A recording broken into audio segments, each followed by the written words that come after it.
ঈদের দিনের প্রথম কাজ হলো, ঈদের দিনের দ্বিতীয় কাজ গোসল করতে হবে। আলী রাদিয়াল্লাহু তাআলা আনহুকে জিজ্ঞাসা করা হয়েছিল, তিনি বলেছিলেন সুন্দর উত্তম গোসল করা জুমার দিন, উত্তম গোসল করা আরাফার দিন, উত্তম গোসল করা ঈদুল ফিতরের দিন, উত্তম গোসল করা ঈদুল আজহার দিন। দ্বিতীয় কাজ শেষ হলো। ঈদের দিনের তৃতীয় কাজ, ঈদের দিনের তৃতীয় কাজ ঈদুল ফিতর হলে খেয়ে বের হতে হবে। বুরায়দা রাদিয়াল্লাহু তাআলা আনহু বলেন, আল্লাহর নবী ঈদুল ফিতরে আগে খেতেন, তারপরে ঈদের মাঠে যেতেন, আর ঈদুল আজহাতে এসে খেতেন। তাহলে ঈদুল ফিতরে খেয়ে যাওয়া সুন্নাত, আর ঈদুল আজহাতে এসে খাওয়া সুন্নাত। এসে গরুর গোস্ত কলিজা খেতে হবে, এইটা জরুরি নয়। আর সোয়া পহর রোজা থাকতে হবে এ কথাও নয়, অর্ধেক দিন রোজা থাকতে হবে এ কথাও নয়। ঈদের দিনের সুন্নাত হচ্ছে, সেটা যদি ঈদুল ফিতর হয় তাহলে খেয়ে যাবে, আর যদি ঈদুল আজহা হয় তাহলে এসে খাবে। বোঝা যায় না কথা? যদি ঈদুল আজহা হয় তাহলে এসে খাবে। ঈদুল ফিতরের চতুর্থ জরুরি কাজ, সূর্য ওঠার পরপরই বের হতে হবে। আব্দুল্লাহ ইবনে বুসর বলেন, তিনি বের হলেন কিছু জনগণকে নিয়ে ঈদের মাঠে। ফানকারা ইবতিআন নাস, জনগণের ঈদের সালাত দেরি করে আদায় করাকে তিনি নাকচ করলেন। তিনি বললেন, কাদ ফারাগনা সাআতানা হাজিহি, এই সময় আমরা ঈদের সালাত আদায় করে নিয়েছি। তখন ছিল চাস্তের সালাতের সময় 7:30 8টা। দেরি করাকে তিনি নাকচ করলেন। এই ছেলে, খুব মূল্যায়ন করা কথা শুনতে হবে, খুব দাম দিতে হবে। কে বলল ঢাকা ঈদগাহ মাঠে একবার সালাত হবে 9টার সময়, একবার সালাত হবে 10টার সময়, একবার সালাত হবে 11টার সময়? ধর্ম পাগল হয়ে গেছে। धर्म राजशाही चांपाइनगंज हवाई लड्डू दोनों हाथ में लड्डू है, जो चाहे उसको खा ले, जो चाहे उसको छोड़ दे। সূর্য ওঠার পরপরই ঈদের সালাত আদায় করতে হবে, এই কথাই ঠিক। ঈদের সালাত এবং ইস্তিসকার সালাতের সময় একই, সূর্য ওঠার পরপরে। খুব দেরি করলে না হয় 6:30, না হয় 7টা, এর চেয়ে দেরি করা যেতে পারে না সম্মানিত দিনী ভাই বোন। যার কারণে সেসব লোকেরা, আরবের লোকেরা ফজরের সালাতে যখন বের হয় তখন 3-4টা খেজুর পকেটে নেয়। ফজরের সালাত আদায় করার পরে 4-5টা খেজুর মুখে দিয়ে ঈদের মাঠে চলে যায়, বা মসজিদে হলে সেখানে সালাত আদায় করে চলে আসে। সম্মানিত দিনী ভাই বোন, এক ঈদগাহ মাঠে একাধিকবার সালাত হবে না, তার প্রমাণ এইটা। ঈদের মাঠকে বাসর ঘরের পরিণত করে সাজানো যাবে না, সাজানো নিষেধ, হারাম, এ কথাও ঠিক, চলেন যায়। আব্দুল্লাহ ইবনে উমর রাদিয়াল্লাহু তাআলা আনহু বলেন, আল্লাহর নবী ঈদের দিনে বের হতেন মাসিয়ান, পায়ে হেঁটে, ওয়ারজু মাসিয়ান, ফিরে আসতেন পায়ে হেঁটে। পায়ে হেঁটে যাওয়া ভালো, পায়ে হেঁটে আসা ভালো, সাথে সাথে বাহনে চড়ে যাওয়া যায়, আমরা হারাম মনে করি না, তবে পায়ে হেঁটে যাওয়া ভালো, পায়ে হেঁটে আসা ভালো। আনাস রাদিয়াল্লাহু তাআলা আনহু বলেন, কানান নবী সাল্লাল্লাহু আলাইহি ওয়াসাল্লাম কানা ঈদান খালাফাত তরিকা, ঈদের দিন আল্লাহ রাসূল রাস্তা পরিবর্তন করতেন। এক রাস্তায় আসতেন, এক রাস্তায় যেতেন, এটাও সুন্নাত। ঈদের দিনের ধারাবাহিক বাড়ি থেকে সুন্নাত চালু হচ্ছে। এক রাস্তা দিয়ে যাওয়া, আর এক রাস্তা দিয়ে আসা, পায়ে হেঁটে যাওয়া, পায়ে হেঁটে আসা। এরপরে বলা হচ্ছে তুহমাল আনাজাতু বাইনা ইয়াদাই নবী সাল্লাল্লাহু আলাইহি ওয়াসাল্লাম ফালাম্মা বালাগাল মুসাল্লা, রাসূলের সামনে দিয়ে একটা ওই সূত্রা, যেটা সালাত শুরু করলে তার আগে খাড়ো করা হয়, সূত্রা নিয়ে যাওয়া হতো। ফায়জা বালগাল মুসাল্লা, ঈদের মাঠে চলে গেলে ফা নসিবাত বাইনা ইয়াদাইহি, এই সূত্রাটা গেড়ে দেওয়া হতো। এইটাকে সামনে রেখে তিনি সালাত আদায় করতেন। ওয়াদালিকা ইসাল্লি ফাদান লাইসা ফি শান ইস্তাতার বিহি, এই জন্য যে ঈদের মাঠ ফাঁকা থাকতো, কোনো কিছু ঈদের মাঠে থাকতো না, যেটা সামনে করে সালাত আদায় করা যাবে। শুনুন, ঈদের মাঠে মেহরাব তৈরি করা নাজায়েজ, ঈদের মাঠে মিম্বার তৈরি করা নাজায়েজ, ঈদের মাঠকে সাজানো হারাম, ঈদের মাঠকে বাসর ঘরে পরিণত করা হারাম, বাঁশ খাটা দিয়ে সাজানো জায়েজ নয়, একেবারেই ফাঁকা থাকবে। নিতান্তই দখলের উদ্দেশ্যে চতুর্দিক প্রাচীর দিয়ে ঘেরতে পারে, দখল হিসাবে, এছাড়া প্রাচীর দেওয়াও ভালো নয়। আল্লাহর নবী মসজিদে নববীর উপর দিয়ে হেঁটে এসে তিনি মাঠে ঈদের সালাত আদায় করতেন। আপনারা খুব ভালোভাবে জানেন, মসজিদ নববীতে 2 রাকাত সালাত আদায় করলে অন্য মসজিদে 2 রাকাত সালাত আদায় করলে তার চেয়ে 1000 গুণ বেশি নেকি হবে।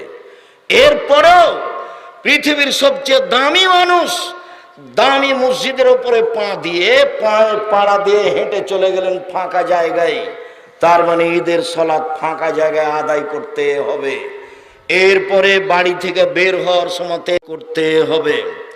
ইবনু শিহাব জোহরি বলেন, কান নাস ইকাব্বিরুনা ফিল ঈদে হিনামা ইখরিজুনা মিন মানাজিলিহিম, জনগণ তাকবীর শুরু করত যখন বাড়ি থেকে বের হতো, তখন তবে ঈদুল ফিতরে বাড়ি থেকে বের হওয়ার সময় বলতো আল্লাহু আকবার, আল্লাহু আকবার, লা ইলাহা ইল্লাল্লাহ, আল্লাহু আকবার, আল্লাহু আকবার, ওয়ালিল্লাহিল হামদ, আল্লাহু আকবার কাবীরা, আলহামদুলিল্লাহ কাসীরা, সুবহানাল্লাহি বুকরাতান ওয়া আসীলা। এই দোয়া আমি কোনোদিন প্রমাণ করতে পারিনি। অতএব এমনি আল্লাহু আকবার বলতে পারেন, সুবহানাল্লাহ বলতে পারেন, লা ইলাহা ইল্লাল্লাহ বলতে পারেন, আর এটাই খাস তাকবীর, আল্লাহু আকবার, আল্লাহু আকবার, লা ইলাহা ইল্লাল্লাহ, আল্লাহু আকবার, আল্লাহু আকবার, ওয়ালিল্লাহিল হামদ। ইমাম সাহেব যখন বের হবে তখন তাকবীর বন্ধ হয়ে যাবে, নিতান্তই সেই দিন বলতে পারেন।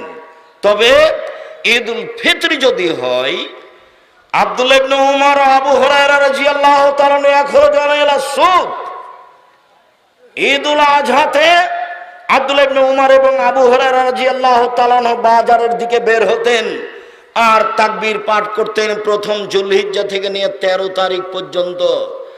জুলহিজ্জা মাসে 1 থেকে নিয়ে 13 দিন পর্যন্ত একটানা তাকবীর চলবে। আল্লাহু আকবার, আল্লাহু আকবার, লা ইলাহা ইল্লাল্লাহ, আল্লাহু আকবার, আল্লাহু আকবার, ওয়ালিল্লাহিল হামদ। ওইদিকে পুরুষ নারী হজ করতে গেছে, এহরাম বাঁধার পরে শুরু করেছে লাব্বাইক আল্লাহুম্মা লাব্বাইক, লাব্বাইক লা শারীকা লাক, লাব্বাইক ইন্নাল হামদা নি'মাতা লাক ওয়াল মুলক লা শারীকা লাক। তোমার দরবারে উপস্থিত, আমি তোমার দরবারে উপস্থিত, প্রশংসা তোমার, অনুগ্রহ তোমার, রাজত্ব তোমার, প্রশংসা তোমার, অনুগ্রহ তোমার, রাজত্ব তোমার, কোনো শরীক নাই তোমার। এইভাবে একবারে যে যেমন পারে চিৎকার করে বলবে, তাকবীরও জোরে বলবে, আল্লাহু আকবার, আল্লাহু আকবার, লা ইলাহা ইল্লাল্লাহ, আল্লাহু আকবার, আল্লাহু আকবার, ওয়ালিল্লাহিল হামদ। পুরুষেরা ঈদের মাঠে যাবে, মহিলারাও যাবে। ভালো মহিলা তো যাবে, যার হায়েজ হয়েছে তাকে ঈদের মাঠে যেতে হবে, যেতেই হবে। উম্মু আতিয়া রাদিয়াল্লাহু তাআলা আনহা বলেন, উমিরনা নুখরিজাল হুইয়াদা জাওয়াতিল খুদুরে, আমাদের ঋতুবতীকে ঈদের মাঠে যেতে বলা হলো। আমাদের যারা যুবতী মেয়ে তাদেরকে ঈদের মাঠে যেতে বলা হলো ইয়াসাদনা জামাতাল মুসলিমের দাওয়াতাহুম, তারা গিয়ে মুসলমানদের সাথে তাকবীরে শরীক হবে। ঋতুবতী মহিলারা বলবে আল্লাহু আকবার, আল্লাহু আকবার, লা ইলাহা ইল্লাল্লাহ, আল্লাহু আকবার, আল্লাহু আকবার, ওয়ালিল্লাহিল হামদ। ঋতুবতী মহিলারাও ইহরাম বাঁধার পরে বলবে লাব্বাইক আল্লাহুম্মা লাব্বাইক, লাব্বাইক লা শারীকা লাক, লাব্বাইক ইন্নাল হামদা নি'মাতা লাক ওয়াল মুলক লা শারীকা লাক। যাদের হায়েজ হয়েছে তারা এই তাকবীর পাঠ করবে, তবে কাবা ঘর তওয়াফ করবে না এবং সালাত আদায় করবে না। হাজিরা যা করছে তাই করবে। আল্লাহর নবী আয়েশাকে বললেন, তুমি কাঁদছো কেন? আয়েশা বললেন, আর আপনারা হজ উমরা করে যাবেন, আমার তো উমরা হলো না, আমি শুধু হজ নিয়ে যাব, এই জন্য আমি কাঁদছি, আমার ঋতু হয়েছে। তখন আল্লাহ রাসূল বলছেন, চিন্তা করো কেন, হায়েজ তো আদমের মেয়েদের উপরে ফরজ করা হয়েছে, সবারই হবে, তোমারও হয়েছে, তুমি অত চিন্তা করো কেন? ইসলাম ইয়াসনাউল হজ, হাজিরা যা করে সেটাই করো। হাজিরা কোরআন তেলাওয়াত করে, তুমি কোরআন তেলাওয়াত করো। হাজিরা লাব্বাইক বলে, তুমি লাব্বাইক বলো। হাজিরা সুবহানাল্লাহ আলহামদুলিল্লাহ বলে, তোমরা সব কিছুই বলো। সালাত আদায় করো না, তওয়াফ করো না। এই বিবরণ পেশ করে, বুখারী মুসলিমের বিবরণ পেশ করে বলা হয়েছে ঋতুবতী মহিলারাও কোরআন মাজিদ ধরে পড়বে। এ কথাই ঠিক। শতদিনের তদন্তে এ কথাই আসে। ওরা সালাত আদায় করতে পাবে না, ওরা তওয়াফ করতে পাবে না। ঋতুবতী মহিলা ঈদের মাঠে যাবে, যেতেই হবে। যখন জোরালো আদেশ দেওয়া হলো, তখন একজন মহিলা বলল, এহদানা লাইসা লাহা জিলবাব, আমাদের কারো তো চাদর নাই, কেমনে যাবে? চাদর গায়ে দিয়ে যেতে হয়। উপস্থিত বৈঠকের মুসলিম বোন এমনি আছেন নাকি বসে, এই মেয়ে তোমার মাথায় কাপড় নাই কেন? শরম পাও না? তোমার বাপ নাই নাকি? তোমার লজ্জা হয় না কেন? তোমার শরম হয় না কেন? তোমার মা পাশে বসে আছে না? পাশে বসে আছে তোমার মা, তোমাকে দেখতে পায় না? তোমার মাথায় কাপড় নাই কেন? এ দেখো, এই দেখো। তো জাবের বললেন, আমি তালাক প্রাপ্তা মেয়ে বিবাহ করেছি। তো আল্লাহ রাসূল বললেন, তুমি কুমারী মেয়ে কেন বিবাহ করলে না? তুমি তার সাথে খেলতো, তোমার সাথে খেলতো। তখন জাবের রাদিয়াল্লাহু আনহু বলছেন, আল্লাহ রাসূল শোনেন, আমার একটা কথা শোনেন আল্লাহর নবী। আমার বাপ উহুদের যুদ্ধে শহীদ হয়েছেন 9 জন মেয়ে রেখে। আমার 9টা বোন আছে। আমি আমার বোনদের সমবয়সের মেয়েকে আক্রাহন উজাব্বেজা মিসলাহুন না, ওদের সমবয়সের মেয়েকে আমি বিবাহ করা পছন্দ করিনি 4টা কারণে। আল্লাহ নবী শোনেন, আমার আব্বা উহুদের যুদ্ধে শহীদ হয়েছেন 9 জন মেয়ে রেখে। আমার 9টা বোন আছে। আমার বোনদের সমবয়সের কম বয়সের মেয়েকে আমি বিবাহ করিনি 4টা কারণে। এক, লে তুয়াল্লে মাহুন্না, আমার বউ যেন আমার বোনদেরকে বিদ্যা শিখাতে পারে। প্রথম বিদ্যা মাকেই শিখাতে হবে। এই জন্য পুরুষের সাথে সাথে মহিলা শাখাও খুলতে হবে। এ কথাই ঠিক। জামিয়া সালাফিয়া ডাঙ্গিপাড়া পবা রাজশাহীর মহিলা শাখার জন্য আলহামদুলিল্লাহ তানোর গোদাগাড়ির লোক জমি দিয়েছে 60 বিঘা। 33 শতকের বিঘায় কতখানি দিয়েছে? 60 বিঘা। তারা 100 বিঘার প্রজেক্টের প্রস্তাব দিয়েছে যে আমরা 100 বিঘে জমি এখানে করে দেব। মহিলা বিশ্ববিদ্যালয়ে মহিলাদের শিখাতেই হবে। রূপগঞ্জ নারায়ণগঞ্জে মহিলাদের শাখায় জমির পরিমাণ হলো 22 বিঘা। কতখানি? 22 বিঘা। ওই প্রতিষ্ঠান 51 বিঘা জমির উপরে। সম্মানিত দিনী ভাই বোন, মহিলা শাখা দিনাজপুরও আছে, মহিলা শাখা বরিশালও আছে, মহিলা শাখা চট্টগ্রামেও শুরু হবে ইনশাল্লাহ। সময়ের গতিতে চট্টগ্রাম, ময়মনসিংহ, নোয়াখালী, ফেনী, যশোর, কুষ্টিয়া এসব ডিস্ট্রিক্টে জমি রেডি আছে। সময়ের গতিতে প্রতিষ্ঠান চালু হবে ইনশাআল্লাহ। সম্মানিত দিনী ভাই বোন, কলমডাঙ্গা এলাকাবাসী, আপনাদেরকে মহিলা শাখা সুন্দরভাবে গড়ে তোলার চেষ্টা করতে হবে। আলেম ওলামাদের বেশি বেতন দিয়ে ভালো আলেম নিয়ে আসার চেষ্টা করতে হবে। রাজশাহী জামিয়া সালাফে এক একজন শিক্ষকের বেতন 60-70 হাজার করে। খাওয়া থাকা ভিন্ন, ওর পিছনে খাদেম ভিন্ন। মদিনে থেকে যারা এসেছেন তাদের বেতন লাগে না, তবে খাদেম লাগে, খাওয়া লাগে, বাবুর্চি লাগে। বাবুর্চি ভিন্ন, খাদেম ভিন্ন, অনেক পয়সা খরচ আছে তাদের পিছনে। আলহামদুলিল্লাহ খুব ভালো অবস্থায় জামিয়া সালাফে দেশে চলছে। আমার মনে বড় সাধ, এই দেশের মাটিতে উন্নত মানের প্রতিষ্ঠান গড়বই ইনশাআল্লাহ। যেখানে ছেলে মেয়ে বাংলা, ইংরেজি, আরবি উন্নত মানের শিক্ষা অর্জন করে জাতির অন্যায়ের বিরুদ্ধে লড়বে, মুখে কলমে মিডিয়ায় লড়বে ইনশাআল্লাহ। সেটাই জামিয়া সালাফিয়া রূপগঞ্জ, নারায়ণগঞ্জ, ঢাকা। সেটাই জামিয়া সালাফিয়া ডাঙ্গিপাড়া, পবা, রাজশাহী। এ দেশের সর্ববৃহৎ প্রতিষ্ঠান জামিয়া সালাফিয়া। শিক্ষার মানে সর্বোচ্চ প্রতিষ্ঠান জামিয়া সালাফিয়া। শিরক মুক্ত প্রতিষ্ঠান জামিয়া সালাফিয়া। বিদআত মুক্ত প্রতিষ্ঠান জামিয়া সালাফিয়া। দল মুক্ত প্রতিষ্ঠান জামিয়া সালাফিয়া, সংগঠন মুক্ত প্রতিষ্ঠান জামিয়া সালাফিয়া, হিংসা মুক্ত প্রতিষ্ঠান জামিয়া সালাফিয়া, দেশের অমূল্য সম্পদ জামিয়া সালাফিয়া। আমি এলাকাবাসীকে অনুরোধ জানাচ্ছি, আপনারাও কলমডাঙ্গা মাদ্রাসা পুরুষ ও মহিলা শাখাকে একটা ভালো মানের তৈরি করার জন্য জীবন বাজি রেখে লড়ে যান। ফলাফল আল্লাহ দিবেন ইনশাআল্লাহ। 2013 সালের 24 আগস্ট মঙ্গলবার আমি বলেছিলাম আমার হাতে টাকা নেই, কথাও সত্য। প্রতিষ্ঠান গড়বে, এ কথা সত্য। ইনশাআল্লাহ গড়বেই গড়বে। টাকার হিসাব পরে, সিদ্ধান্ত আগে। ভালো মানে ছেলেদের প্রতিষ্ঠান গড়তে হবে, ভালো মানে মেয়েদের প্রতিষ্ঠান গড়তে হবে। জীবন বাজি রেখে চেষ্টা করেন, আল্লাহর কাছে প্রার্থনা করেন, কাজে সফল হবই হব ইনশাআল্লাহ। সম্মানিত দিনী ভাই বোন, তিনি বললেন আমার সমবয়সের মেয়েকে আমি বিবাহ করিনি আমার বোনদের সমবয়সের 4টা কারণে। এক, আমার স্ত্রী আমার বোনদেরকে শিখিয়ে দিবে, মেয়েদের শিখিয়ে দিতে হবে, মাকে শিখিয়ে দিতে হবে। 2, শিষ্টাচার শিখাবে আমার স্ত্রী আমার বোনদেরকে, ছেলে মেয়েকে মাকে শিষ্টাচার শিখাতে হবে। মাই জানে না শিষ্টাচার কাকে বলে, ও শিখাবে কি? ওর বাপে বিবাহ দিয়েছে, স্বামীর কাছে গেছে, এর জন্য ছেলে হয়ে গেছে। ও কি জানে শিষ্টাচার কাকে বলে? ও কি বাচ্চাকে কাপড় পরানো জানে? ও কি দরজা বন্ধ করা জানে? ও কি বাচ্চাকে জামাটা কিভাবে পরাতে হবে সেটা জানে? ও কি ভাত রান্না করা জানে? ও কি দরজাটা বন্ধ করা জানে? ও যখন ভাতের পাতিলে চাউল দেয় তখন 2-3টা চাউল নিচে পড়ে গেছিল, ও তো উঠিয়ে নেয়নি।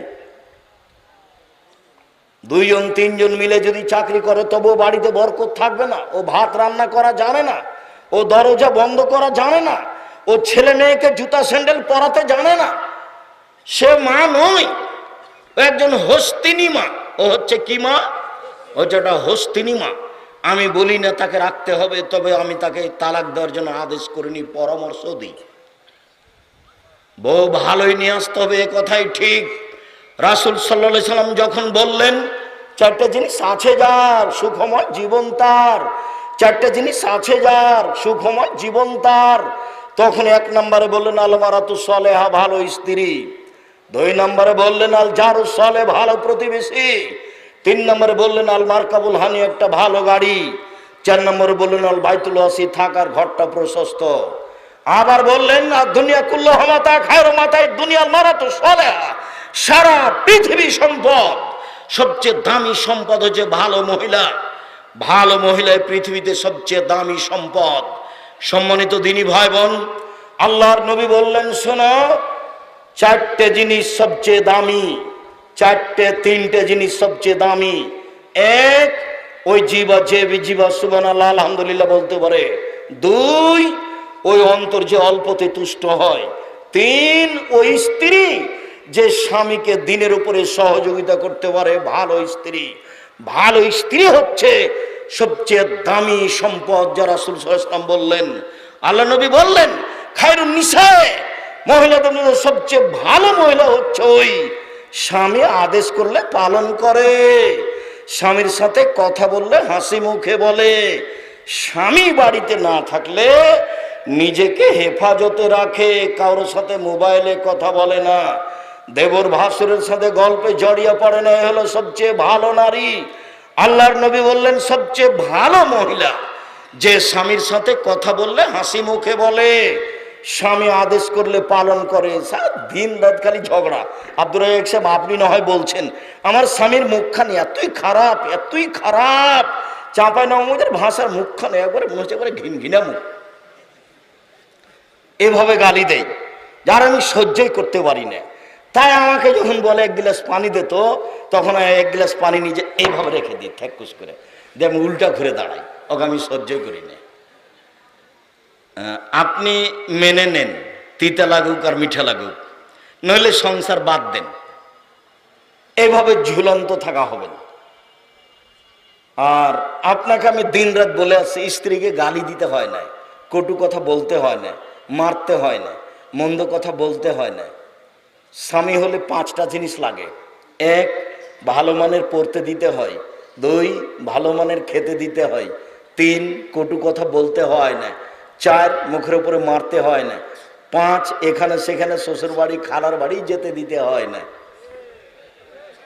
বাড়িতেই থাকবে, জরুরি প্রয়োজন ছাড়া বাড়ি ত্যাগ করবে না, খুব জরুরি প্রয়োজন ছাড়া বাড়ি ত্যাগ করবে না, ওই হলো স্বামী। স্বামী হলে 5টা জিনিস লাগে। আল্লাহ রাসূল বললেন নবীগণ জান্নাতে যাবেন, শহীদেরা জান্নাতে যাবে, সিদ্দিকেরা জান্নাতে যাবে, ওইসব মহিলারা জান্নাতে যাবে যাদের স্বামী একটু মন খারাপ করলে, রাগ করলে হাতখান ধরে বলে যতক্ষণ পর্যন্ত আপনি খুশি না হবেন ততক্ষণ পর্যন্ত আমি খালেদা কোনো কিছুই খাবো না। এ হলো জান্নাতি নারী। সব মিলে যাবে স্বামী সেবাই। আপনি দেখেন, ঘুরে ঘুরে দেখে আসবে স্বামী সেবাই হচ্ছে, যে দিক দিয়ে ঘুরিয়ে ধরেন ঘুরে এটাই আসবে। যখন আল্লাহ নবী বললেন যে মহিলারা তোমরা দান করো, অধিকাংশ নারী হচ্ছে জাহান্নামী, অধিকাংশ নারী হচ্ছে জাহান্নামী, তো মদিনার নারীরা কথা বলতে পারেন। বললেন কেন? তখন আল্লাহ রাসূল বললেন স্বামীকে মানে না যে এই জন্য। হলো স্বামীকে মানে না যে এই জন্য, মেনেই চলতে হবে। আর আপনি মুখখানকে একটু ভালো করবেন, খারাপ করিয়েন না। গালি দিয়ে কি হয়? একটু পরে তো তারই হাতে রুটি বানানো খাওয়া লাগে, তারই হাতে রান্না করা খাওয়া লাগে, তাকে গালি দেন কেন? হ্যাঁ, আর এই সব চাঁপাইনবাবগঞ্জের স্বভাব কেন? লাঠি নিয়ে মারতে যান কেন? গরুর চারিতে নাইন দিয়ে পানি না দিলে মন খারাপ হয়, ঘর বাড়ি ঝাড়ু না দিলে মন খারাপ হয়, পুয়াল না শুকালে মন খারাপ হয়, সব সময় গেলে উষ্টা লেগে থাকলে হবে? সব সময় বইয়ের উপরে মন খারাপ করে। উর্দু ভাষী হলে, আরবি মানুষ হলে বুঝতে পারতেন কাজ করতে বলা কেমন ঠেলা। খালি আপনি ওই পাকিস্তানি উর্দু ভাষী মহিলা বিবাহ করে দেখেন, খালি কাজ করতে বলেন যে একটু কাপড়টা পরিষ্কার করে দাও, তো বলো কে আমায় মেরে দাসী আইও মাদি আইও নাকি?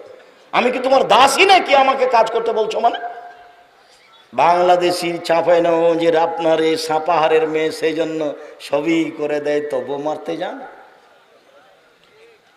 ভাত রান্না করে দেয়, বাড়ি পরিষ্কার করে দেয়, গোয়াল পরিষ্কার করে দেয়, নোন্দা ঘোঁটা বানিয়ে দেয়, তবু মারতে যান। পুয়াল শুকিয়ে দেয়, সব কিছু করে দেয়, তবু মারতে যান কেন? শরম হয় না কেন? হায়া হয় না কেন? খবরদার কখনো মারবেন না।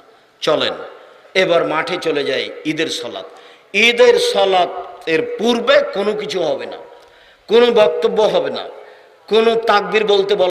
ঈদের মাঠে প্রথম হবে সলাত। ঈদের মাঠে প্রথম কি হবে? সলাত। এরপরে ইমাম দাঁড়িয়ে বক্তব্য দিবেন। খুতবা একটাই হবে, দুইটা নয়। খুতবা একটাই হবে, দুইটা নয়। মোটামুটি ঈদের সলাত শেষ করলাম। শেষে সবাই মিলে হাত তুলে দোয়া হবে না, হাত তুলে দোয়া করা ব্যক্তিগত ব্যাপার। বক্তব্য যখন শেষ হবে সুবহানাকা ওয়া বিহামদিকা আশহাদু আল্লা ইলাহা ইল্লা আনতা আস্তাগফিরুকা ওয়া আতুবু ইলাইক বলে বক্তব্য শেষ করে বাড়ি চলে যেতে হবে। মহিলাদেরকে ঈদের মাঠে যেতে হবে, নিয়ে যেতে হবে, বাধ্য যেতেই হবে যে কোনো মূল্যে। ভালো মহিলা তো ঈদের মাঠে যাবেই, যাদের হাইজ ঋতু হয়েছে তাদেরকে নিয়ে যেতে হবে।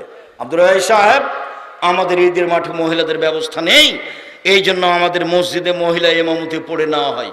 এখন পুরুষ ইমামতিতে পড়ে নেওয়া হয়, এগুলো একটাও চলবে না, সবই বেদাত। মহিলাদের ইমামতিতে চলবে না। পুরুষের একজন ইমামতি দিয়ে কোনো একটা দুর্ঘটনা তো হতে পারে, সেটা নিয়মিত হবে, এটা কথা হলো? সেটা নিয়মিত হবে কেন? সম্মানিত দিনী ভাই বোন, আমি আজকের আলোচনার শেষের দিকে চলে আসলাম। তোমার অনেকগুলো জিজ্ঞাসা নাকি? আচ্ছা, সম্মানিত দিনী ভাই বোন, প্রতিষ্ঠান আপনাদের কলমডাঙ্গা একটা ঐতিহ্যবাহী প্রতিষ্ঠান, আগে থেকেই এখনো হোক, এটা আমি আন্তরিকভাবে কামনা করি। মর্মে আপনাদের ছেলেরা আপনাদের কাছে আসছে, উঠে যাওয়ার সফলতা নয়। 10 টাকা হোক, 5 টাকা হোক, 50 টাকা হোক, 200 টাকা হোক, কেউ ফিরিয়ে দিবেন না। আমার দিকে দেখেন, আল ইয়াদুল উলিয়া, এই ছেলেরা যাও। আর ইয়াদুল উলিয়া খায়রুম মিন ইয়াদিস সুফলা, দেওয়া হাত ভালো নেওয়া হাতের চেয়ে, দেওয়া হাত ভালো নেওয়া হাতের চেয়ে। রাসূল সাল্লাল্লাহু আলাইহি সাল্লাম দেওয়া হাতকে পছন্দ করেন নেওয়া হাতের চেয়ে। সব সময় দেওয়া হাতখান রাখবেন। 200 টাকা রাস্তার জন্য রেখেছেন, 50টা 100 টাকা দিয়ে দিবেন। আর বের হয়ে 1 কেজি জিলাপি নিয়ে যাব সিদ্ধান্ত। এই ছেলে বসো, আগে এই ছেলেগুলো আসুক, তারপরে তোমার ব্যস্ততা বাড়লো কেন? ও, আর বই তো আছে আব্দুল্লাহর মিন্নাতুল বারি। আমরা নিজের ছেলের জন্য দোয়া করি, আব্দুল্লাহর জন্য দোয়া করি। বুখারী ব্যতিক্রম ব্যাখ্যায় বাংলা ভাষায় বুখারীর ব্যতিক্রম ব্যাখ্যা দ্বিতীয় খণ্ড বের হয়েছে। তাদের প্রথম খণ্ড আছে, দ্বিতীয় খণ্ড আছে। আব্দুল্লাহর অন্যান্য যেগুলো বই আছে, বিশেষ করে সিলেবাস, একটু থামেন, এই ছেলে থামো, এই ছেলেগুলো যাক না, তুমি ব্যস্ত হয়ে গেলে কেন? ছেলেগুলো পার হোক, তারপরে তুমি উঠো। তুমি নিজের প্রতিষ্ঠানে এসেছো। আমি তো বলছি, আমি উঠতে বললে উঠবেন না কেন? নিজের প্রতিষ্ঠানের সম্মেলনে এসেছেন, আপনার ভালোবাসা আগে আর আমার ভালোবাসা আপনার পিছে। আপনি নিজের প্রতিষ্ঠানে এসেছেন, পরবর্তীতে যখন আসবেন এরকমই টাকা পয়সা সাথে নিয়ে আসবেন। 10 টাকা হোক, 50 টাকা হোক, 5000 টাকা হোক। আমাদের ছেলেরা যেন ফিরে না যায়, কম হোক বেশি হোক। সম্মানিত দিনী ভাই বোন, ও আলিতে পত্রিকা আছে, খুব গুরুত্বপূর্ণ। অন্তত 30 টাকা দিয়ে একটা পত্রিকা নিয়ে যাবেন, কেউ খালি হাতে যাবেন না। আর মহিলাদের জন্য আছে কেন এই নির্যাতন, কি তার প্রতিকার। আর আছে কেন হব অবরোধবাসিনী। বেগম রোকেয়া লিখেছে অবরোধবাসিনী, কেন হব অবরোধবাসিনী, এই বই আছে। দুয়ার বই আছে, কতটি হাত তুলে দোয়া আছে, কোথায় কোথায় হাত তুলে দোয়া করতে হবে। আর নামাজ শিক্ষা বই আছে। আর যেসব বই কথা বললাম এগুলো উপদেশ বই আছে। আদর্শ নারী, আদর্শ পরিবার, এইসব বই, সব বইগুলি সংগ্রহ করুন।